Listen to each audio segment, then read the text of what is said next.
ओम नमः सिद्धेभ्य।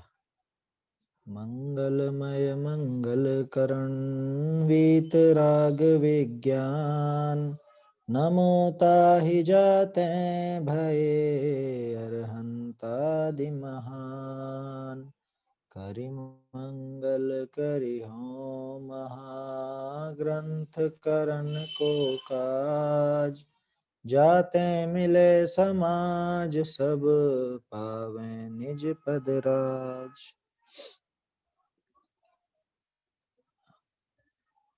मोक्ष मार्ग प्रकाशक ग्रंथराज पर हमारी चर्चा चल रही है। 7वें अधिकार में हम देख रहे हैं निश्चयाभासी की स्वच्छंदता। निश्चयाभासी के जो मूल विचार थे उनके बारे में तो उनका काफी खंडन भी किया है ना। जो 4 मुख्य विचार थे वो सारी विचारधारा का खंडन किया। अब टोडरमल जी 5 प्रकार के उसके उदाहरण दे रहे हैं कि कैसे कैसे इसकी स्वच्छंदताएं चलती हैं। ये 5 तरह की हो ऐसा नहीं है, मुख्य है ये। इनके जैसी और भी मान्यताएं उसके चल सकती हैं, और भी तरह तरह की स्वच्छंदता वो अपना सकता है, स्वच्छंदता रूप प्रवर्त सकता है। सबसे पहली बात तो यही थी, शास्त्राभ्यास करना निरर्थक बतलाता है। तो शास्त्राभ्यास में भी 2 बातें हैं। क्या कि साहब, एक तो पहली बात तो शास्त्राभ्यास करना ही नहीं। दूसरी बात, शास्त्राभ्यास चलो कर लेंगे लेकिन सिर्फ अध्यात्म का करेंगे, दूसरा नहीं करेंगे। तो टोडरमल जी ने वहां तर्क दिए काफी। कल बहुत अच्छी पंक्ति थी कि अध्यात्म आत्म स्वरूप का अगर निर्णय हो गया है तब तुझे द्रव्यानुयोग की आवश्यकता ही नहीं, अध्यात्म की आवश्यकता ही नहीं। दूसरे ग्रंथों को देखो फिर तो, जब अगर आत्म स्वरूप का निर्णय हो चुका है तब तो आपको अध्यात्म का पक्ष होना ही नहीं चाहिए। क्यों कि अध्यात्म की जो बात थी वो तो समझ में आ चुकी, अब तो वो बातें सीखो जो नहीं समझ में आई हो अभी तक। चलो कोई बात नहीं, आत्म स्वरूप का को निर्मल बनाए रखने के लिए, उसका ज्ञान निर्मल बनाए रखने के लिए अध्यात्म की रुचि है, अच्छी बात है, लेकिन अन्य अनुयोग से, अन्य शास्त्रों से अरुचि तो नहीं होनी चाहिए। और एक बहुत बढ़िया वाक्य टोडरमल जी का था, जिसको अन्य शास्त्रों की अरुचि है उसे अद्य रुचि सच्ची नहीं है। अन्य शास्त्रों से अगर अरुचि है तो उसको अध्यात्म की भी रुचि सच्ची नहीं है वास्तव में। अरे जिसको अध्यात्म की रुचि होती है ना, वो तो प्रथमानुयोग में से अध्यात्म निकाल लेता है, वो कर्णानुयोग में से अध्यात्म निकाल लेता है, चरणानुयोग में से अध्यात्म निकाल लेता है। ये तो अपने बुद्धि का खेल है सारा का सारा, किसमें से क्या निकालना है। जैसे बहुत से होते हैं ना, ऐसे चतुर लोग होते हैं, आप उनसे किसी भी मुद्दे पर बात करो लेकिन उनको जो बात करनी है वो घुमा फिरा के उस पर ले ही आएंगे, घुमा फिरा करके ले आएंगे। जैसे किसी को मान लो राजनीति का शौक हो, तो आप उससे धर्म की भी बात करोगे ना तो भी वो कहीं ना कहीं से कुछ पॉइंट निकाल करके राजनीति की बात ले आए। कोई खिलाड़ी हो, खेल का शौक हो, तो वो खेल की बात ले आएगा उसमें। मान लो मुझे खेल पसंद है तो मैं खेल के उदाहरण दूंगा, बीच में खेल की बात करने लग जाऊंगा, कुछ और करने लग जाऊंगा। तो ऐसे ही जिसको अध्यात्म का रस है, जिसको अध्यात्म की रुचि है, आप उनको प्रथमानुयोग पढ़ाओ तो भी प्रथमानुयोग से निकाल लेगा वो, उससे अरुचि नहीं होगी। खास बात यह है। इसलिए जिनागम से, जिनवाणी से कैसा भी शास्त्र हो, किसी भी अनुयोग का शास्त्र हो, अरुचि तो नहीं होना चाहिए, बिल्कुल भी अरुचि उसमें होना नहीं चाहिए। अगर अरुचि है तो वास्तव में उसको अध्यात्म की भी रुचि नहीं। अरे सारे ही अनुयोगों का सार क्या है? चारों ही अनुयोगों का सार है वीतरागता, चारों अनुयोगों का सार है शुद्धात्म स्वरूप को दिखाना, वो जीव को उसकी ललक लगाना और कैसे भी करके उसको जाने पहचाने, लीन हो। ये चारों अनुयोगों का सार है। अब ये तो इसकी गलती है ना, ये नहीं निकाल पा रहा है उसमें से सार। तो शैली है अलग अलग आचार्यों की, कोई कहानी सुना करके वो अध्यात्म की बात लाते हैं, कोई चरणानुयोग की बात से अध्यात्म की बात लाते हैं, कोई कर्णानुयोग की बात से लाते हैं, कोई सीधे सीधे ले आते हैं द्रव्यानुयोग से अध्यात्म से। तो चारों ही अनुयोगों में क्या है वो, संपूर्ण श्रुत सार जिनागम रूप लखानो, ऐसी पंक्ति है। सारे श्रुत का सार क्या है कि आत्मा का स्वरूप। संपूर्ण श्रुत सार क्या बोला मैं, जिनागम बोला क्या, शुद्धात्म, शुद्धात्म का अपना निजातम, निजातम रूप लखानो, अपने आत्मा का स्वरूप देखना। सारे ही श्रुत का सार, सारी जिनवाणी का सार। तो कोई भी शास्त्र हो उसमें अरुचि तो कम से कम नहीं होगी इसकी, और है सच्ची नहीं है। इसलिए जो स्वच्छंदता चलाता है, स्वच्छंदता पूर्वक बातें बनाता है कि शास्त्र नहीं पढ़ना अथवा पढ़ना तो सिर्फ अध्यात्म का पढ़ना, वो झूठी बात, बिल्कुल झूठी बात है। चलिए आगे देखते हैं। आगे टोडरमल जी ने 201 पेज पर उदाहरण दिया है वो विषयासक्त पुरुष का, कि भाई जैसे किसी कोई विषयासक्त होता है ना, वो क्या करता है। अपन तो सीधा सीधा उदाहरण लो, जैसे किसी बालक को क्रिकेट का शौक है ना, मान लो क्रिकेट का शौक है, तो वो क्या करेगा कि क्रिकेट कैसे खेला जाता है, उसके क्या नियम कायदे होते हैं उनको भी जानेगा, ठीक है ना। और फिर उसमें क्या अंतरराष्ट्रीय नियम चलते हैं, ऐसा होने पर ऐसा होगा, ऐसा होने पर ऐसा होगा, ये चीजें भी जानेगा। क्रिकेट के खिलाड़ी कौन कौन महान हो गए हैं, उन्होंने कितने रन बनाए, कितने आउट करे, कितने विकेट लिए हैं, वो इतिहास सारा पूछ लो उससे। सचिन तेंदुलकर ने कब शतक मारा था, कि विराट कोहली ने कहां कहां क्या क्या खेला, कपिल देव ने कितने विकेट लिए, सब सब जानेगा कि नहीं जानेगा। तो उन महापुरुषों, मतलब क्रिकेट के जो महापुरुष है उनकी कहानी भी जानेगा। क्रिकेट कैसे खेला जाता है, क्या क्या उसको में किस तरह से खेलते हैं, कैसे वो स्पिन बॉल कैसे फेंकते हैं, फास्ट बॉल कैसे फेंकते हैं, ये वाला शॉट कैसे लगाते हैं, ये कैच कैसे पकड़ते हैं, ये चरण अनुयोग संबंधी, तो ये भी जानेगा। उसके क्या क्या नियम है अंतरराष्ट्रीय हैं, ये कर्ण योग संबंधी, ये भी जानेगा। आया समझ में। तो वो सारा का सारा वो चीजें जानेगा या नहीं जानेगा। ठीक वैसे ही जिसको आत्मा की रुचि है, तो आत्म, यह लिखा ना साफ साफ कि आत्म रुचि के धारक तीर्थंकर आदि के पुराण को भी जाने, और आत्मा के विशेष जानने के लिए गुण स्थान आदि को भी जाने, और आत्मा आचरण में जो व्रताधिक साधन होते हैं उनको भी हित रूप माने, और आत्मा के स्वरूप को भी पहचाने। तो चारों अनुयोग कार्यकारी होते हैं, चारों ही अनुयोग कार्यकारी हैं। एक भी अनुयोग ऐसा नहीं है जो निरर्थक हो, व्यर्थ हो, सारे ही अनुयोग। 8वें अधिकार में चारों अनुयोगों की भली भांति सिद्धि की है, चारों अनुयोगों की शैली, कैसा क्या अर्थ लेना, वो सब बताया टोडरमल जी। देखो तो सही, यहाँ एक एक पंक्ति खास है, तथा उनका अच्छा ज्ञान होने के अर्थ शब्द न्याय शास्त्र अधिक भी जानना चाहिए। लो, अरे टोडरमल जी तो भाषा पे पहुंच गए।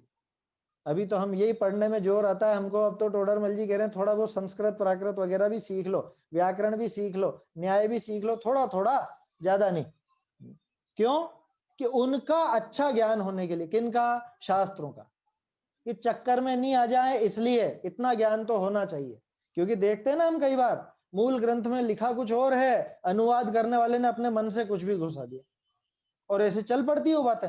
और फिर जो सीधे लोग होते हैं, जो ज्यादा गंभीरता से नहीं पढ़ते हैं, अरे हमने तो पढ़ा है, वहां लिखा है, उस ग्रंथ में ऐसा लिखा है, कुंद आचार्य ने ऐसा लिखा है।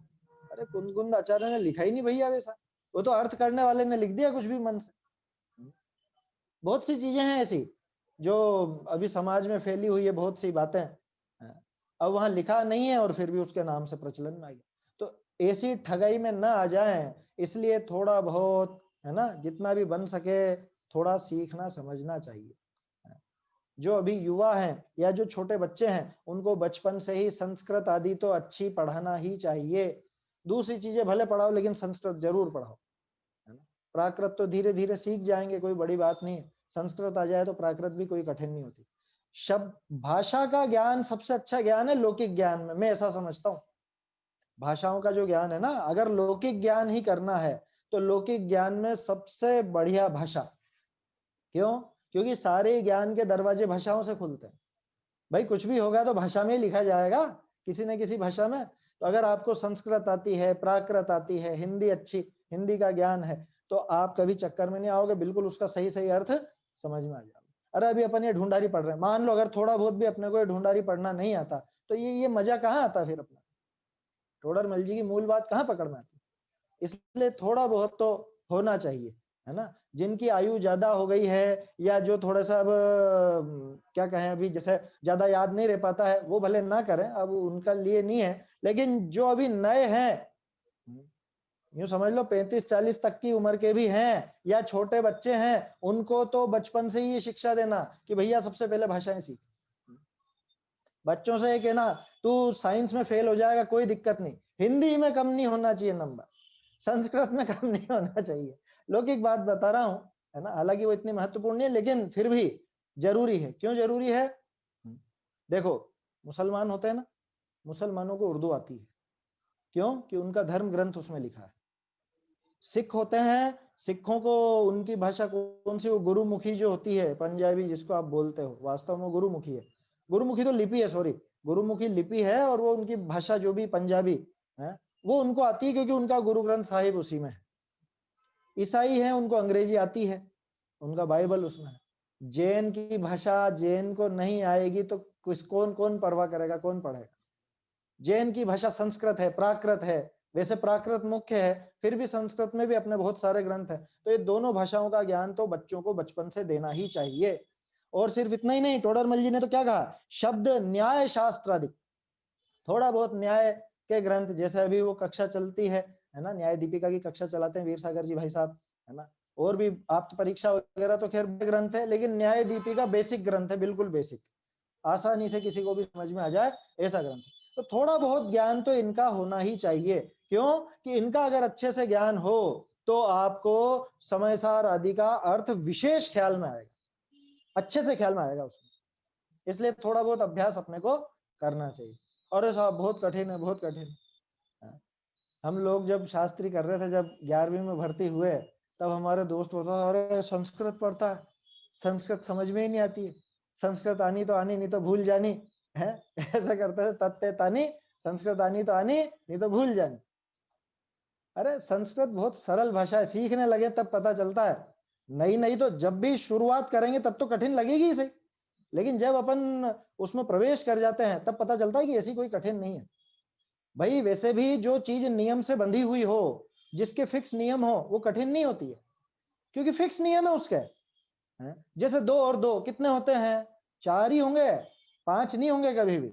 इतनी सीधी सी बात है, अब उसमें क्या कठिनाई है बताओ? जो नियम में बंधी हुई नहीं हो, कभी कुछ बोल दिया जाए, वो होती है कठिन तो। जैसे मान लो मैं आपसे कहूं कि मैं ग्रंथ पढ़ता हूं, ये एक अपना फॉर्मेशन है वाक्य का। अब अगर इस वाक्य को ऐसा भी बना दिया जाए, ग्रंथ मुझे पढ़ता है, तो समझ में ही नहीं आएगा कि क्या समझे इसका अर्थ। मैं ग्रंथ पढ़ता हूं बनेगा, और कभी ग्रंथ मुझे पढ़ता है ऐसा बना दें, कोई नियम नहीं रहे, तो कठिन हो जाएगी ना भाषा समझना, कि पता नहीं क्या बोलना चाहते हैं। संस्कृत का नाम संस्कृत इसलिए क्योंकि वो संस्कार युक्त है, माने उसका एक संस्कार है, उसका एक फॉर्मेशन है। आया समझ में? संस्कृत प्राकृत आदि भाषाएं कोई कठिन नहीं। खैर वो तो भाषाओं की बात थोड़ी सी कर ली अपन ने, लेकिन वो चीज भी जरूरी है अपने जैन धर्म को बचाए रखने के लिए, जैत का ज्ञान बचाए रखने के लिए। ये हमारी जिम्मेदारी बनती है कि हम उन बच्चों को, हमारे बच्चों को बचपन से ये चीज की रुचि लगाएं, सिखाएं, उनको पढ़ने की आदत डालें। मतलब मुझे देख देख के थोड़ा सा विषय से विषयांतर हो रहे हैं, लेकिन जरूरी है ये बात भी करना। मुझे देख देख के ऐसा आश्चर्य और थोड़ा सा दुख भी होता है, गुस्सा भी आता है। ये आजकल जो हमारी पीढ़ी है, हमारी पीढ़ी माने जिनके बच्चे हैं छोटे छोटे, है ना, 30 से 35 के बीच के या और छोटे समझ लीजिए, उनको अंग्रेजी बोले बच्चा तो बहुत गर्व होता है। क्या वो इंग्लिश में बोलता है, उससे वो माँ बाप भी खुद भी इंग्लिश में बोलते हैं, है ना। मुझे इंग्लिश से झगड़ा नहीं है, मैं खुद इंग्लिश से पढ़ा हुआ हूँ, है ना, तो मुझे उससे झगड़ा नहीं है। लेकिन खास चीज है कि अपनी भाषा का ज्ञान हमको होना चाहिए, खास बात यह। अब बच्चा वो बोलेगा वहां पे 87 रुपीज, उससे बोलो 87 रुपए, उससे बोलो 89, 79, समझ में ही नहीं आता उसको कुछ भी। आज के बच्चों को आती नहीं। जैन बच्चा हो तो ज्यादा से ज्यादा 24 तक की गिनती आती, 24 तीर्थंकर के नाम माँ बाप ने पढ़ाए हो तो, उससे आगे की गिनती नहीं आती। उसको बोलो जाओ सब्जी लेके आओ, वहां सब्जी मंडी में क्या करेगा वो सब्जी वाला क्या समझेगा?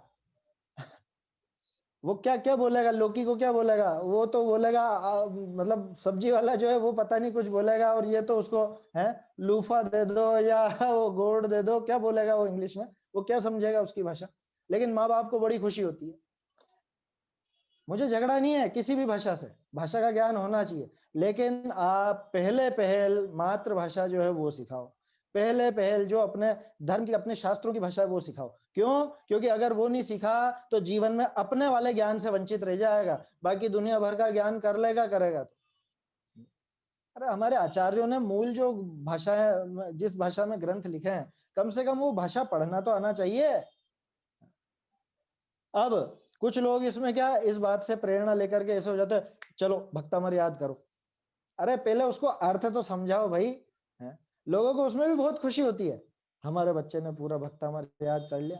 मैं उसका मना नहीं कर रहा हूं, ध्यान रखिएगा, लेकिन आपने रटाया उसको, और अगर अगर उसने गलत रट लिया तो जिंदगी भर गलत बोलेगा। जैसा आज हम देखते हैं बड़े बूढ़ों को, गलत गलत पाठ करते हैं, वही बोले जाते हैं, और उनकी जीबान पे चढ़ गया तो बदल भी नहीं सकते। बचपन से ये भाषा सिखाओ ताकि वो सीख सके ये क्या लिखा है, और फिर शुद्ध बोले, है ना। आप जो भी याद करा ना, कम से कम उसका अर्थ उसको आना चाहिए। ऐसा लिखा हुआ है तो ऐसा क्यों लिखा हुआ है ये मालूम होना चाहिए उसको। ये मेरा कहना है, इतना सा। थोड़ा सा विषय से विषयांतर है, लेकिन ये भाव भी आते हैं ना, क्योंकि आगे कैसे पढ़ेंगे बताओ आप। आगे क्या लोग अनुवाद ही पढ़ के रह जाएंगे? मूल ग्रंथ कौन पढ़ेगा? आज हमको ये जो कुछ, मान लो अपन संशोधन कर भी रहे हैं, तो ये संशोधन पकड़ में आए ना।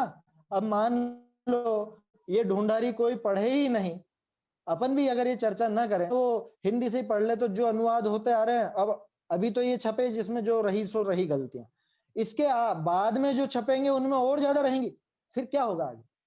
इसलिए मूल भाषा से पढ़ने की आदत डालना चाहिए। क्या मुझसे तो कोई कभी ग्रंथ मांगता है ना, तो पहले मैं मूल उसी भाषा के देता हूँ। कभी कोई ऐसा करे भी तो मूल भाषा में पहले देखो, नहीं आए समझ में तो अपन फिर उसका अनुवाद वगैरह। मूल भाषा माने जैसे संस्कृत है, प्राकृत है, इन्हीं का। और ठीक है, उसके साथ में अनुवाद है, तो कोरा अनुवाद कभी नहीं पढ़ना, मैं तो ये कहता हूँ। और अगर ग्रंथों का संग्रह आप करते हो तो मूल भाषा जिसमें हो, कम से कम वो साथ में रहना चाहिए। कुछ वर्षों पहले हमने धर्म परीक्षा प्रकाशित की थी, है ना। ये जैन अध्ययन केंद्र है ना, जैन अध्ययन केंद्र नाम से हम ग्रंथ वगैरह भी प्रकाशित करते हैं। तो धर्म परीक्षा प्रकाशित की थी, उसमें हालांकि पूरी हिंदी दी थी क्योंकि ग्रंथ बड़ा हो रहा था, लेकिन वो एक एक छंद से मैंने मिलान करके उसको देखा, एक एक छंद से मिलान करके। भाव तो यही था कि संस्कृत के साथ में ही दे, लेकिन बहुत विचार विमर्श करके और बहुत से विद्वानों ने कहा संस्कृत दे दोगे तो लोग बाग बड़ी देख करके पढ़ेंगे नहीं। और अपना टारगेट है जो नए लोग हैं जिन्होंने ग्रंथ नहीं पढ़ा है, वो पढ़े कहानी के नाम पे, वो संस्कृत देख के ही घबरा जाएंगे पहले। तो इसलिए उसको इसी रूप में छापा और इसी रूप में बनाया कि लोगों को लगे कि हाँ जैसे अपने, मतलब बहुत दुख के साथ। नहीं तो हमारा भाव तो यही रहता है कि मुंह तो सामने होना ही चाहिए। ग्रंथ की साइज भी बढ़ जाती मूल से, इसलिए वो नहीं दिया, और नए लोग घबरा नहीं जाए इसलिए वो नहीं दिया साथ में। खैर वो सारी बात अलग है। कुल मिला के बात यह है कि जैसे टोडरमल जी कह रहे हैं ना, तथा उनका अच्छा ज्ञान होने के अर्थ किनका, कि हमारे जो चारों अनुयोग हैं उनका अच्छा ज्ञान होने के लिए शब्द न्याय शास्त्र आदि को भी जानना चाहिए। शब्द न्याय शास्त्र आदि को भी जानना चाहिए, व्याकरण अलंकार आदि का भी ज्ञान होना चाहिए। क्योंकि कौन सा शब्द किस विभक्ति में क्या अर्थ बदल देगा ये आप अंदाजा नहीं लगा सकते। ऐसे बहुत से शब्द हैं, है ना। उसी शब्द का पुल्लिंग में भी रूप बन जाता है, वो अलग विभक्ति में होता है। उसी शब्द को आप स्त्रीलिंग शब्द बना के डालो तो वो अलग रूप हो जाता है। ऐसे बहुत सी जगह चक्कर पड़ जाता है। इसलिए थोड़ा बहुत न्याय व्याकरण शास्त्र आदि का ज्ञान भी होना चाहिए, है ना। जिन्होंने नहीं किया हो वो अब कर ले, मैं, है ना। और नहीं तो कम से कम अपने बच्चों को तो जरूर कराएं। और बाकी सारा ज्ञान भी दो, कोई मना नहीं है। आपको जो पढ़ाना है पढ़ाओ, मैथ्स पढ़ाना है मैथ्स पढ़ाओ, इंग्लिश पढ़ाना है इंग्लिश पढ़ाओ, लेकिन सबसे पहले तो ये पढ़ो अपने मूल जो ग्रंथ है, मूल जो भाषा है हमारी प्राकृत और संस्कृत। भाई हर धर्म वाला अपनी भाषा सीखता है, तो अपन भी तो कम से कम अपने धर्म को बचाने के लिए ये भाषा सीखें। नहीं तो भाषा का ही लोप हो जाएगा, कोई समझने वाला नहीं बचेगा। ठीक है ना। ये तो थोड़ी सी प्रकरण से अलग बात थी, लेकिन प्रकरण के जरूरी थी, इस वजह से अपन ने बात की। आगे एक बहुत बढ़िया पॉइंट है, उसकी चर्चा करके अगले पॉइंट पर आते हैं अपन। फिर वो कहता है कि पद्मनंदी 25 में ऐसा कहा है कि आत्म स्वरूप से निकलकर बाह्य शास्त्रों में बुद्धि विचरती है, सो वह बुद्धि व्यभिचारिणी है। लो नया तर्क कि साहब आप शास्त्र अभ्यास की प्रेरणा दे रहे हो, वह पद्मनंदी 25 में तो ऐसा लिखा हुआ है कि वो बुद्धि व्यभिचारिणी जो शास्त्रों में लगती है। लिखा ना, ये तो लिखा है बाह्य शास्त्रों में बुद्धि विचरती है। उसका जोर इस बात पे है, उस बात को गोल कर दिया उसने। कौन सा? आत्म स्वरूप से निकलकर, उस पर जोर नहीं देगा वो। उसका जोर तो इस बात पे कि बाह्य शास्त्रों में ये जो हमारे ग्रंथ है इनमें बुद्धि विचरती है, इनमें हमारी बुद्धि लगती है, तो वो बुद्धि व्यभिचारिणी है, ऐसा लिखा है साहब। तो क्या जवाब? अब टोडरमल जी की शैली देखो आप। कोई अन्य होना तो उखड़ पड़ा, अरे नहीं नहीं ऐसा नहीं है वैसा नहीं है। टोडरमल जी कह रहे हाँ बात बिल्कुल सही है कि तेरी बात 100% सही है। सामने वाला भी चौंक जाएगी, ये क्या कह रहे हैं, इन्होंने हमारी काट ही नहीं की। देखो कितना सुंदर जवाब है। ये सत्य कहा है कि बुद्धि तो आत्मा की है। बुद्धि माने ज्ञान, है ना, बुद्धि कोई अलग से नहीं है यहाँ पे हो, है ना, माथे में। बुद्धि माने ज्ञान, तो बुद्धि तो आत्मा की है। उसे छोड़कर पर द्रव्य में, माने शास्त्रों में, शास्त्र भी तो परद्रव्य है ना। अभी तो लोग बाग इस पे झगड़ पड़े, शास्त्रों को परद्रव्य कैसे कह दिया, शास्त्रों को परद्रव्य। अरे भाई शास्त्र स्वद्रव्य है क्या? स्वद्रव्य माने मेरे द्रव्य गुण पर्याय में है क्या? नहीं है ना, तो नहीं है तो परद्रव्य कहलाएगा। उसको स्वीकार करना, उसमें झगड़े जैसी कोई बात नहीं है। परद्रव्य कह दिया तो कोई गाली नहीं दे दी, आया समझ में? उद्गल कह दिया तो कोई गाली नहीं दे दी, वो द्रव्य है एक प्रकार का। पर द्रव्य माने मैं नहीं हूं ऐसा वो द्रव्य है। पर द्रव्य का मतलब कोई गाली थोड़ी दी है, कोई भला बुरा थोड़ी ना कहा है। तो बुद्धि तो आत्मा की है, उसे छोड़कर पर द्रव्य शास्त्रों में अनुरागिनी हुई, उसे व्यभिचारिणी ही कहा जाता है। उसको व्यभिचारिणी कहते हैं। किसकी थी? कि आत्मा की। तो इसका अनुराग कहाँ होना चाहिए था? कि आत्मा में होना चाहिए था। अब आत्मा में नहीं है, दूसरी जगह है, तो क्या कहोगे? इस अपेक्षा से कहा। और वो अपेक्षा क्या है? अरे उसको प्रेरणा देने के लिए कि अरे ये तेरे लायक काम नहीं है, ये गंदा काम है, तू इधर लग। तेरा तो तेरी रुचि अपने आत्म स्वरूप में होना चाहिए, तेरी रुचि बाहर नहीं होना चाहिए। ये प्रेरणा दी है असल में, ये जो कह रहे हैं ना, ये प्रेरणा देने के लिए कहा है। इसलिए नहीं कहा कि अरे अरे शास्त्र नहीं पढ़ना। क्यों? कि शास्त्रों में बुद्धि लगी तो व्यभिचारिणी हो जाएगी। अच्छा वो व्यभिचारिणी हो जाएगी, और तू जो ये दिन भर है 5 इंद्रिय के विषय भोगों में लगता है, टीवी में लगा रहता है, मोबाइल में घुसा रहता है, ये व्यभिचार नहीं है। वहां व्यभिचार नजर नहीं आता, शास्त्रों में व्यभिचार नजर आ गया। टोडरमल जी ने कितना सुंदर जवाब दिया कि बात तो सही है कि यहां से छूट करके बाहर में लगी, इसलिए गलत है वो, इसे व्यभिचारिणी कहा जाता है। परंतु लेकिन देखो खास बात क्या है, जैसे स्त्री शीलवती रहे तो योग्य ही है, और न रहा जाए तब चांडाल आदि का सेवन करने से तो अत्यंत निंदनीय होगी। उसी प्रकार बुद्धि आत्म स्वरूप में प्रवर्ते तो योग्य ही है, और न रहा जाए तो प्रशस्त शास्त्र आदि पर द्रव्यों को छोड़कर अप्रशस्त विषय आदि में लगे तो महानिंदनीय ही होगी। कितना संतुलन बिठाया टोडरमल जी। सो मुनियों की भी स्वरूप में बहुत काल तक बुद्धि नहीं रहती, तो तेरी कैसे रहा करे। पहले इस उदाहरण को समझे अपन।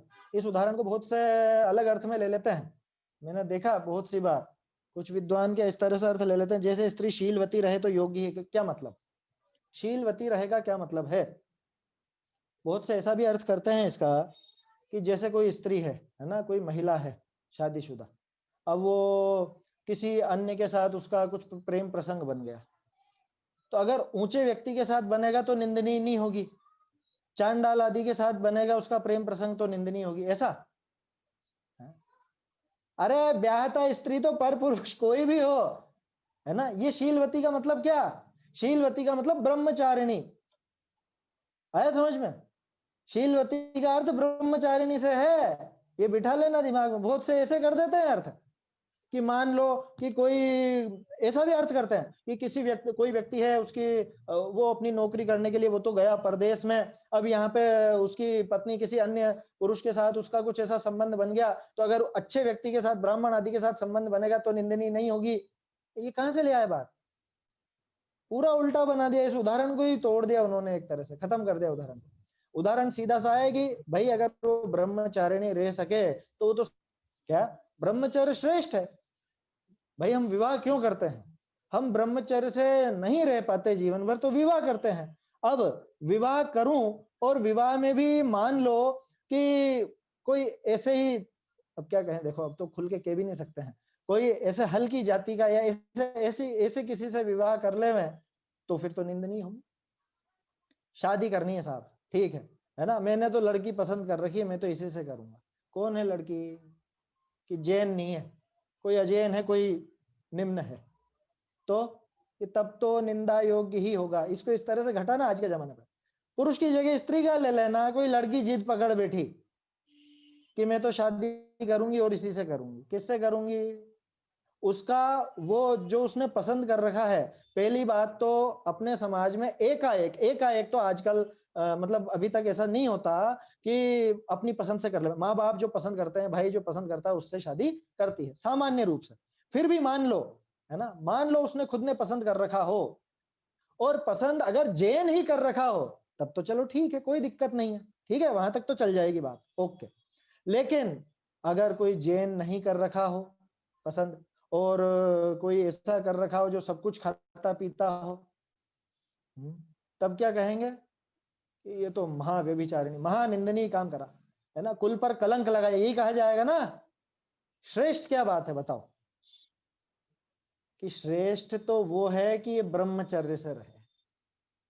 क्या श्रेष्ठ तो ये है, श्रेष्ठ उन दोनों में से कोई भी नहीं है, श्रेष्ठ तो ये है कि ब्रह्मचर्य से रहे। लेकिन अगर नहीं रहा जाए कि नहीं साहब मैं तो करूंगी सही शादी, तो किससे करे, कि जो उच्च कुलीन हो, है ना, सीधे उदाहरण कहूं तो जैन हो, है ना, उत्तम पुरुष हो, उसको छोड़कर चांडाल आदि का सेवन करे तो, माने चांडाल आदि से विवाह कर ले, उसके साथ भाग जाए तो, जैसा आजकल सुनने में आता है ना कि इनके साथ भाग गई, उनके साथ भाग गई, घर की लड़की, जैन लड़की, कितना दुख और शर्म से माथा नीचा होने जैसी बात हो जाती है ना। कह रहे उसकी भी तो अपनी लाइफ है, उसकी भी अपनी मर्जी है, और ऐसा वैसा बहुत से ऐसी बात करते हैं कि ठीक है मर्जी है तो तुम क्यों फिर ढील देते हो, तुम छूट क्यों देते हो उसको। बात तो ये है, मर्जी है तो फिर क्यों तुम मतलब बाद में क्यों परेशान होते हो फिर समाज के आगे। मर्जी है तो छोड़ो, ठीक है, आज से संबंध खत्म, इतना करो। अपन उस तरह के नहीं है कि खाप पंचायतों की तरह दोनों को पकड़ करके सजा दी जाए, मार दिया जाए, या कुछ ऐसा कर दिया जाए, ऐसा तो अपने समाज में नहीं होता। लेकिन इतना तो कर सकते हो कि भैया तूने जैन धर्म का नाश किया तो आज से हमारा तो संबंध खत्म है, अगर कोई गलत काम हो इस तरह का तो, है ना। उच्च कुलीन हो, जैन हो, जैन के घर में हो तब तो चलो कोई समस्या नहीं, है ना, वो तो जैन में तो कोई दिक्कत नहीं है, क्यों कि जैन की जैन में ही रही, या लड़का भी लाया तो जैन ही लाया, या उसने जैन बनाई है। तो इन चीजों पर भी थोड़ा विचार हमें करना चाहिए। खैर उदाहरण पे जोर नहीं देना है, खास तो इस पे बात करनी थी कि ये उदाहरण जो था, जैसे स्त्री है शीलवती रहे तो क्या जिन्होंने शादी करी वो शीलवती नहीं है, है? जिन्होंने शादी कर ली वो शीलवती है या नहीं, कि उनको व्यवहार से शीलवती कहा जाता है। वास्तव में तो शीलवान कौन है, कि जो ब्रह्मचर्य के धारक हैं वही शीलवान है, वास्तव में बता रहा हूं। उन्होंने शील अपना सुरक्षित रखा, अपना ब्रह्मचर्य उन्होंने कायम रखा है, तो शीलवान वही कहलाएंगे। फिर भी व्यवहार से ऐसों को भी शीलवान या शीलवती कह दिया जाता है, जिनका मतलब एक तरह से यूं समझ लो कहते हैं ना जैसे स्वदार संतोष है, उसी तरह से कि एक जिस जिस उसके अलावा अन्य में माता बहन या पुत्री के समान, अथवा स्त्री हो तो पिता भाई या पुत्र के समान देखे, उनको भी शीलवान शीलवती कहा जाता है व्यवहार से, क्योंकि उन्होंने जो अपना ये विषय संबंधी राग था उसको एक ही पर सीमित कर दिया, उसको इधर उधर नहीं भटकाया। तो स्त्री अगर शीलवती रहे, माने ब्रह्मचारी ब्रह्मचर्य से रहे तो योग्य है, तब तो अच्छा है। और न रहा जाए तो उत्तम पुरुष में लीन हो, और अगर वो भी नहीं होता और चांडाल आदि में रमण करती, चांडाल आदि का सेवन करती है, तो अत्यंत निंदनीय होगी। तीन कंडीशन आ गई अपने सामने। बुद्धि कहाँ रहे, कि बुद्धि आत्मशीलवती स्त्री, है ना। और अगर यहाँ नहीं रहे तो, कि बाहर जाएगी तो अच्छा नहीं कहलाएगा, है ना, विवाह आदि करे तो शीलवान तो नहीं रहेगी। लेकिन चलो एक काम करो, अब नहीं रहा जा रहा घर में, बाहर निकलेगी सही, तो फिर उत्तम कुल वाले के पास ही जाना। तो उत्तम कुल वाले जैसे शास्त्रादि, देव शास्त्र गुरु, इन्हीं का आश्रय करे तब तो अच्छा है। और बाकी बाकी को चांडाल आदि के समान बताए, किसको, सोचिए तो सही, किसको किसको बताया चांडाल आदि के समान। अप्रशस्त विषय आदि का क्या मतलब, खोटे काम गंदे काम। क्या होता है खोटे काम और गंदे काम, अरे दिन भर जो हम करते हैं, खाना पीना उठना बैठना पहनना ओढ़ना शादी ब्याह, ये सब क्या है, ये अप्रशस्त है। हम लोग ये पंक्तियां पढ़ के क्या सोचते हैं, प्रशस्त शास्त्र आदि, इनमें तो चलो देवशास्त्र गुरु की बात लेते हैं, लेकिन जब अपन कहते हैं अप्रशस्त विषय आदि, क्या होते हैं अप्रशस्त विषय आदि, चोरी करना, झूठ बोलना, या व्यापार में ठगी करना, ये अप्रशस्त विषय। अरे भैया, आप जो भोजन कर रहे हो ना, भोजन, ये अप्रशस्त विषय है, प्रशस्त विषय है? ये भी तो अप्रशस्त विषय है। और सुबह से अपना दिमाग चलता है कि नहीं इसमें, आज क्या बनाना है? कि सर्दी आ गई है, अब तो मक्का आने लगी है, क्या मक्का की रोटी बनाओ, कि ढोकले बनाओ, कि ये बनाओ वो बनाओ? ये दिमाग चलने लगता है कि नहीं? ये अप्रशस्त विषय में लग रही है बुद्धि। आई बात समझ में? शादी ब्याह में ये काम करना, वो काम करना, ये क्या है? ये अप्रशस्त नहीं है? ये अप्रशस्त ही है ये। इसको प्रशंसनीय नहीं कहा जाएगा। यही बात लेकर के पद्मनंदी पंचविंशतिका में उस बुद्धि को व्यभिचारिणी कहा कि ये अप्रशस्त में, सॉरी, अप्रशस्त तो नहीं है, लेकिन ये अपने घर से निकली। प्रशस्त जो शास्त्र आदि हैं उनमें लगी है, तो भी इतनी निंदनीय नहीं होती है। अब चक्कर क्या है, ये तो 5 इंद्रिय के विषय भोग दिन भर चलते हैं, है ना? दिन भर मोबाइल में माथा फोड़ता है। मोबाइल में मतलब, मोबाइल का अर्थ, आप धर्म सुनते हो तब तो कोई दिक्कत नहीं है। मोबाइल का मतलब हो गया ये फोटो खींचना, इसको भेजना, उसको भेजना, उसकी तारीफ करना, उससे तारीफ लेना, या उसने तारीफ करी तो क्यों करी, या नहीं करी तो क्यों नहीं करी है? इसको इतनी तारीफ मिली, मुझे क्यों नहीं मिली? कि उन्होंने गुलाब जामुन बना के और फोटो चढ़ाया था, जब तो आपने बहुत तारीफ की थी, और मैंने गुलाब जामुन बना के फोटो चढ़ाया, आप कुछ बोले ही नहीं। ये क्या है? ये दिन भर चलता है जो है? या वो इतना इतना बढ़िया मोबाइल लाया, फोटो खींचता है, हमारे में तो इतना बढ़िया फोटो ही नहीं खींचता। यह है अप्रशस्त विषय आदि सारा का सारा। दोस्तों के साथ शाम को घूमने जाना, या महिलाएं हैं तो महिलाएं आपस में बातें करना, कर रहे हैं क्या? अच्छा, पीहर बात करना क्या है, प्रशस्त है कि अप्रशस्त है?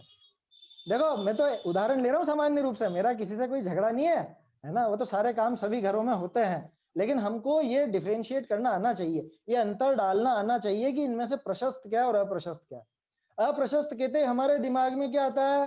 कोई चोरी डकैती लूटपाट आदि, वो अकेले अप्रशस्त नहीं है। आपके सुबह से लेकर शाम तक देव शास्त्र गुरु के आधार को छोड़ के बाकी जितने भी काम होते हैं वो सारे अप्रशस्त हैं। नींद निकालना अप्रशस्त है, भोजन करना अप्रशस्त है, बातें करना घर गृहस्थी की दूसरी, कि हम किसी की बुराई थोड़ा कर रहे हैं, अच्छी अच्छी कर रहे हैं, तारीफ कर रहे हैं, वो भी अप्रशस्त है। कि दूसरे की तारीफ करना भी अप्रशस्त। ये देवशास्त्र गुरु है क्या?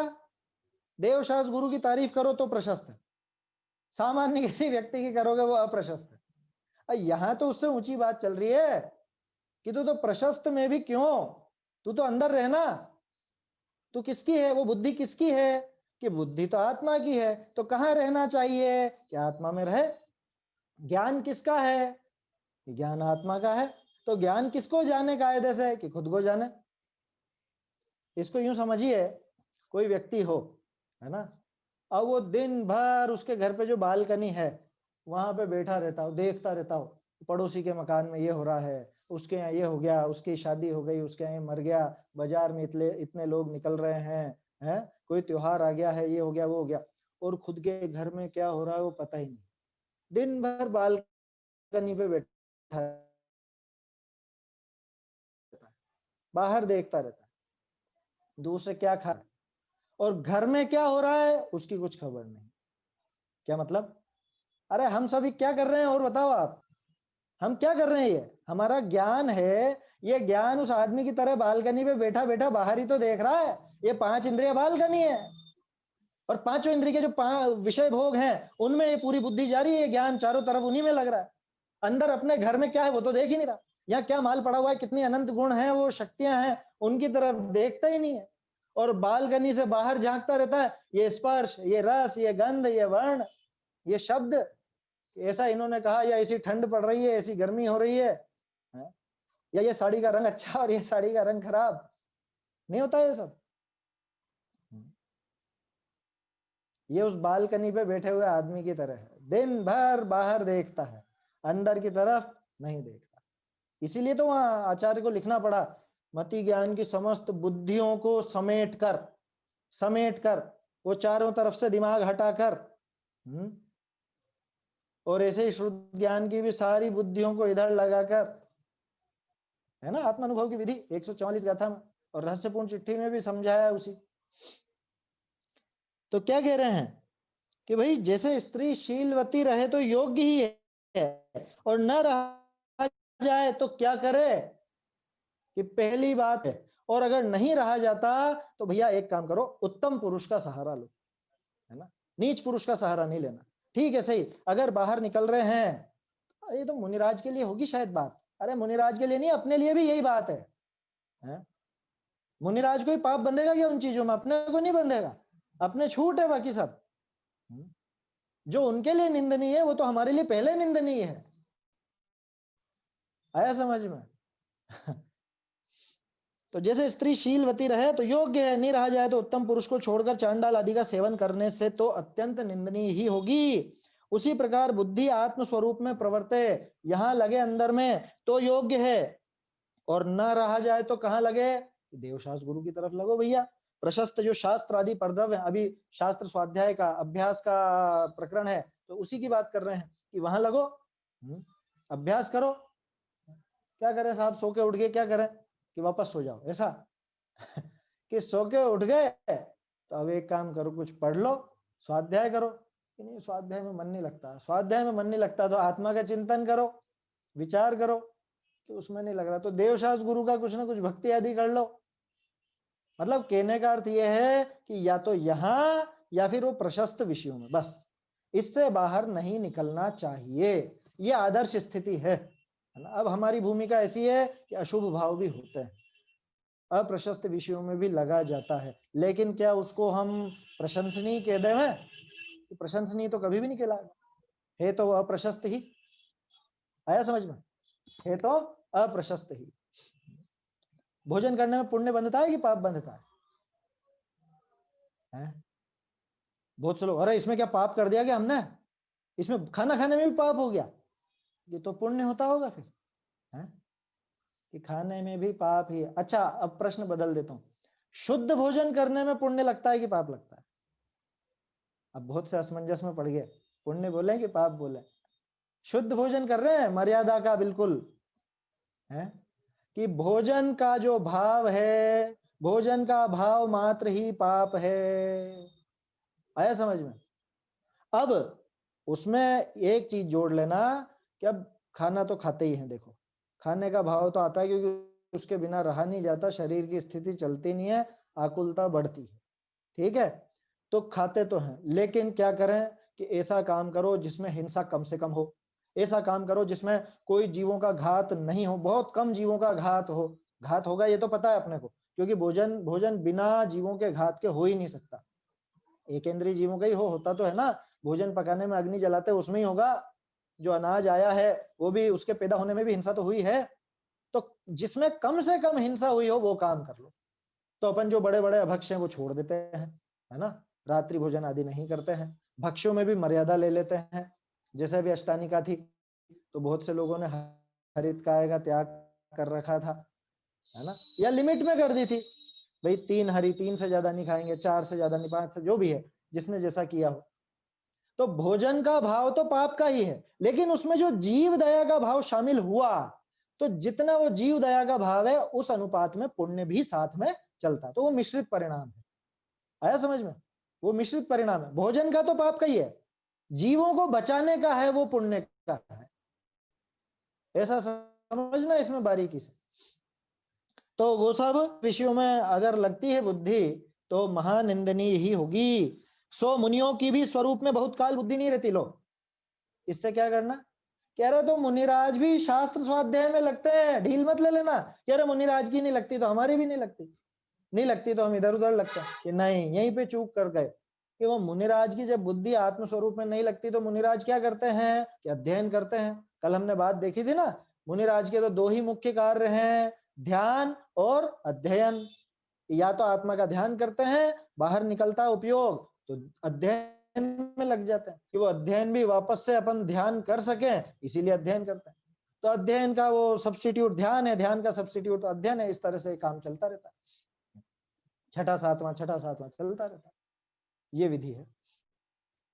इसलिए शास्त्राभ्यास में उपयोग लगाना योग्य है, इसलिए शास्त्राभ्यास में तो भैया उपयोग लगाओ ही लगाओ, बहानेबाजी मत करो कि शास्त्राभ्यास निरर्थक है, निरर्थक नहीं है, 100% सार्थक है। और हमारी भूमिका में तो करने योग्य है। है ना। मुनिराज की भूमिका में तो फिर भी वो कह देंगे कि अरे नहीं करने योग्य, आत्म ध्यान में लीन रहो, वहां तो फिर भी कह देंगे। लेकिन हमारी भूमिका में तो 100% करने योग्य ही है। बिना शास्त्राभ्यास के मर जाओगे, जैसे भोजन के बिना मर जाते हैं ना, ऐसे मुमुक्षु तो मर जाएगा शास्त्राभ्यास के बिना। मुमुक्षु, मुमुक्षु माने जो मोक्ष जाने का इच्छुक हो, मोक्ष मार्ग में आगे बढ़ना चाहता हो, वो बिना शास्त्राभ्यास के मुमुक्षुपना जीवित नहीं रह सकता। अब आजकल भी परिपाटी चल गई ना, हम मुमुक्षु हैं, हम मुमुक्षु समाज से हैं। काहे का मुमुक्षु? स्वाध्याय तो करता नहीं है, खुद को मुमुक्षु परिवार का बताता है कि बाप दादा थे मुमुक्षु, तो अब इनके बेटे मुमुक्षु कहला रहे। आएगी वो कुल परंपरा से धर्म धारक वाली बात भी आएगी, तब करेंगे अपन ये बात। ये 7वां अधिकार तो बहुत गजब का है, एक एक भूल पकड़ पकड़ के निकाली है टोडरमल जी ने। आया समझ में? जैसे वो एक एड आता है ना, वो कोने कोने से मच्छर को ढूंढ कर निकाले, हैं? वो तो खैर मारने का एड है, वो बात नहीं करनी अपने को। ऐसे ही टोडरमल जी ने कोने कोने से ये मिथ्या बुद्धियां निकाली हैं, स्वच्छंदताओं का निराकरण किया है। चलिए, ये पहला बिंदु हो गया अपना। जो 5 बिंदु कल अपन ने देखे थे, है ना, क्या थे 5 बिंदु? सबसे पहला, शास्त्राभ्यास निरर्थक है। दूसरा बिंदु, द्रव्याधिक के तथा गुणस्थान मार्गणा त्रिलोक आदिक के विचार को विकल्प ठहराता है। क्या है ये विकल्प? है द्रव्य गुण पर्याय, इनका विकल्प नहीं करना, गुण स्थान का विकल्प नहीं करना, मार्गण स्थान का विकल्प नहीं करना, त्रिलोक आदि के विचार का विकल्प नहीं करना, ये सब विकल्प है। और विकल्प में तो हम दुखी होते हैं, इसलिए हमको विकल्प नहीं करना। क्या इनको विकल्प ठहराता है? देखो कितना बढ़िया तर्क यहाँ पे है, टोडरमल जी ने दिया है यहाँ पर, है ना। ये भी प्रकरण आपके पूरे 202 पेज तक चलेगा, लेकिन इसमें अपन शॉर्ट में देखेंगे और थोड़ा आपको बताऊं। इसी से पढ़ देता हूं। तथा यदि द्रव्याधिक के और गुणस्थान अधिक के विचार को विकल्प ठहराता है, सो विकल्प तो है, मना नहीं करी टोडरमल जी ने, क्योंकि वास्तव में विकल्प तो है ये। मैं द्रव्य गुण पर्याय के बारे में चिंतन करूं, या समझ लो 3 लोक संबंधी कोई विचार करूं, या गुण स्थान मार्गण स्थान आदि का विचार, सो विकल्प तो है, ऐसा नहीं कि निर्विकल्प हो गया। परंतु निर्विकल्प उपयोग न रहे, तब इन विकल्पों को न करे तो अन्य विकल्प होंगे वे बहुत रागादि गर्भित होंगे। ये बात तो तेरी सही है कि विकल्प है ये, लेकिन ये बता कि इन विकल्पों को नहीं करेगा तो क्या करेगा, मुझे ये बता। ये टोडरमल जी कह रहे हैं कि अगर तू इन विकल्पों को नहीं करेगा तो क्या करेगा। जैसे मान लो कोई व्यक्ति लाइन में खड़ा हो, है ना, लाइन में खड़ा हुआ है ना, लाइन में खड़ा है माने टिकट मिलने वाला है, अब वहां से टिकट मिलेगा, टिकट के लिए लंबी लाइन है, तो लाइन में खड़े रहो और उधर दूसरी जगह खड़ा रहेगा, वहां भी खड़ा ही रहना है, मतलब घर पे हो चाहे बस स्टैंड पे हो या कहीं भी हो, वो खड़ा हुआ है तो खड़ा हुआ ही है, और लाइन में खड़ा है तो भी खड़ा है, दोनों जगह टिकट नहीं है। ठीक है, दोनों जगह टिकट नहीं है। लाइन में खड़े हुए को टिकट मिल गया क्या? मिल गया क्या? अभी नहीं मिला। मिल जाएगा इसकी गारंटी है क्या? नहीं मिलेगा। लेकिन ये बताओ, लाइन में खड़ा नहीं रहेगा तो क्या करेगा? बाजार घूमने जाएगा। जैसे कोई ट्रेन बदलते है ना, ट्रेन बदलते माने कोई बहुत दूर जाना हो तो एक रेलवे स्टेशन पे पहुंचे, वहां से दूसरी गाड़ी का टिकट लेके उसमें बैठना है। क्या रहा है, अभी तो एक काम करें, 1 घंटा है ट्रेन आने में, थोड़ा सा घूम आए बाजार वगैरह। यहाँ बैठे बैठे भी तो टाइम ही पास हो रहा है, कि टाइम पास तो हो रहा है, ये बात तो सही है, लेकिन अगर यहाँ नहीं रहा, अगर यहाँ नहीं रहा और दूसरी जगह घूमने फिरने चला गया और यहाँ ट्रेन आकर के निकल गई तो तेरा नुकसान हो जाएगा। इसलिए दूसरी, अगर ट्रेन में बैठ जाए जब तो कोई बात है ही नहीं, है ना, वो तो निर्विकल्प हो गया। लेकिन अगर विकल्प करना ही है तो यहीं पे कर, क्या यही विकल्प कर, यही स्टेशन पे ही बैठा रहे, अगर बैठना ही है खाली तो टाइम पास ही करना है तो स्टेशन पे बैठ के टाइम पास कर। इधर उधर शहर घूमने निकल गया तो ट्रेन छूट जाने वाली है, हाथ आने वाली नहीं है, काम होने वाला नहीं है। आया समझ में? तो टोटल मतलब कहना विकल्प तो है, लेकिन अगर निर्विकल्प उपयोग नहीं रहता है ना, अगर इसका उपयोग लगता नहीं है आत्मस्वरूप में, आत्मस्वरूप में उपयोग नहीं लगे और इन विकल्पों को भी नहीं करे, तब क्या करेगा? कि तब तो गिरेगा ही गिरेगा, इसका सारा का सारा काम खत्म हो जाएगा। फिर अन्य विकल्प होंगे वे बहुत रागादि गर्भित होंगे। देखिए मुख्य बात क्या थी, मोक्ष मार्ग में मुख्य क्या था, रागादिक मिटाने का श्रद्धान ज्ञान चारित्र, ये थी ना पहली पंक्ति, ये प्रकरण जहां से प्रारंभ हुआ था। क्या मोक्ष मार्ग तो रागादिक मिटाने का श्रद्धा ज्ञान आचरण करना है, तो ये चीज दिमाग में रखनी चाहिए। अब निर्विकल्प होना है, ठीक है साहब, नहीं हो पाए, विकल्प हो रहे हैं, तो कैसे विकल्प करें, ध्यान रखो क्या है मोक्ष मार्ग, रागादि मिटाने का श्रद्धा ज्ञान आचरण। तो अगर मैं निर्विकल्प हो जाऊं तब तो रागादि मिट जाएंगे, वो अच्छी बात है, लेकिन अगर नहीं हो पा रहा हूं तो फिर वो विकल्प होंगे। अब मुझे चुनना यह है कि रागादि जिनमें बढ़े वो वाले विकल्प में बैठूं, या रागादि जिनमें घटे या कम हो उन वाले विकल्पों में बैठूं।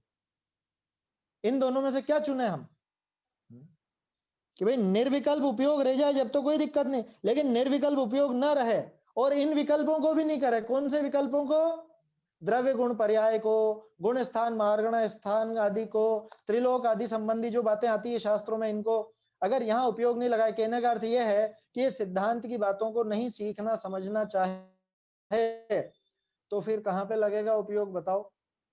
फिर तो 5 इंद्रिय के विषय भोग हैं, और 5 इंद्रिय के विषय भोग में, घर परिवार में, संसार की बातों में, इनमें तो रागादि विकल्प बहुत होंगे, बहुत रागादि गर्भित होंगे। तो हमको क्या नुकसान, कि नुकसान वही हो गया ना, मोक्ष मार्ग में तो रागादि मिटाने का श्रद्धा ज्ञान आचरण करना है। ये सामने रख करके पढ़ना सारी लाइन है, तब उनका अभिप्राय समझ में आएगा। क्या करना था मोक्ष मार्ग में आगे बढ़ने के लिए, कि रागादि मिटाने का काम करना था।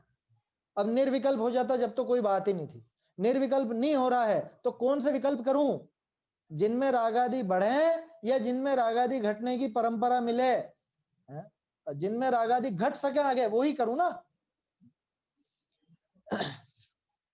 तथा अब सबसे खास बात, निर्विकल्प दशा सदा रहती नहीं है।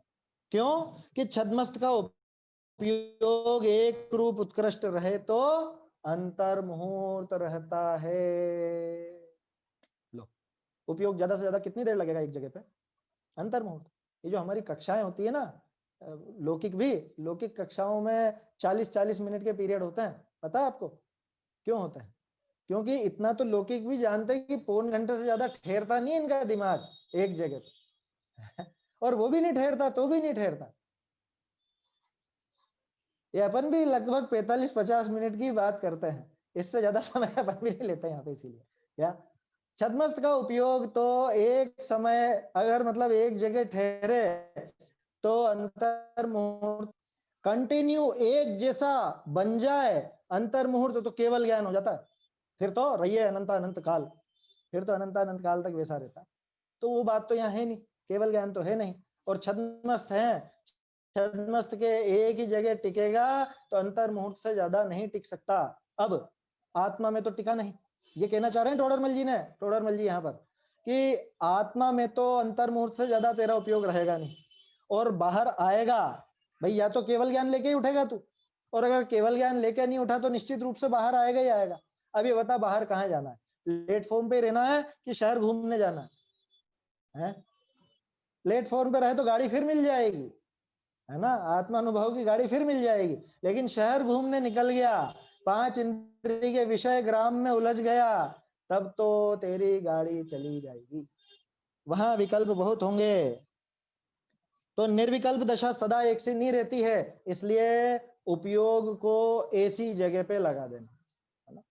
अभी तो समय हो गया है अपना, इसमें 290 पेज इससे मिलता हुआ है मेरे ख्याल से, कर्णानुयोग संबंधी बात है वहां पे, कर्णानुयोग में दोष कल्पना का निराकरण, हाँ यही है 290 पर, उसके अंदर भी इसी तरह की बात आएगी, है ना। उसको कल अपन देखेंगे। और आत्मानुशासन में भी एक छंद आता है, शायद 169-70 नंबर का है मेरे ख्याल से, है ना, नंबर शायद आगे पीछे हो सकता है, बाकी देखिएगा। आत्मानुशासन में भी इस तरह की बात है कि ये मन रूपी बंदर को शास्त्र रूपी वृक्ष पर छोड़ दो तो क्या है, उत्पात नहीं मचा। भाई बंदर है, छलांगे तो मारेगा, चुपचाप तो बैठेगा नहीं। तो ये मन रूपी बंदर को ये द्वादशांग रूपी वृक्ष पर छोड़ दो, तो ये यहाँ पर ही केली करता रहेगा और यहीं पर आराम से रहेगा। तो ये यहाँ पे टोडरमल जी कह रहे हैं कि भैया चुपचाप बैठ जावे तेरा मन जब तो बहुत अच्छी बात है, निर्विकल्प हो जाए, आत्मानुभव करे तब तो कोई दिक्कत ही नहीं है। लेकिन अगर नहीं कर पाता है तो क्या करना, ये 5 इंद्रिय के विषय भोग में लगेगा तो उसमें तो तू मोक्ष मार्ग से दूर हो जाएगा। क्यों? क्योंकि वहां राग द्वेष की तरफ बढ़ती है, और मोक्ष मार्ग के लिए तो राग आदि घटाने की परंपरा चाहिए। दूसरी तरफ अगर उपयोग को इधर लगा देगा, शास्त्रों में लगा देगा, तो राग आदि को घटाने की तरीका मिल जाएगा, राग आदि को घटाने की परंपरा चलेगी और तू फिर से आत्मानुभव कर सके। तो इसलिए उपयोग को यहां लगा, है ना। तो इसलिए वो जो कह रहा था कि ये सब निरर्थक है, या इनका विकल्प नहीं करना, कि विकल्प तो है लेकिन ये विकल्प निर्विकल्पता के लिए है। क्या? निर्विकल्पता के लिए ही ये विकल्प है। निर्विकल्प आत्मानुभूति के पहले सविकल्प होती है। आया समझ में? पहले विकल्पों में वो शुद्ध स्वरूप ध्याया जाता है, तब जाकर के निर्विकल्प आत्मानुभूति होती है। तो ये चीज अपने को समझना चाहिए, है ना। अभी समय हो गया है, आगे अपन कल देखेंगे, इसी पर आगे और बात करेंगे। निज निधि निज में बताई यह अनंत उपकार है, इसके लिए जिन वाणी माँ को वंदना शत बार है, वंदना शत बार है।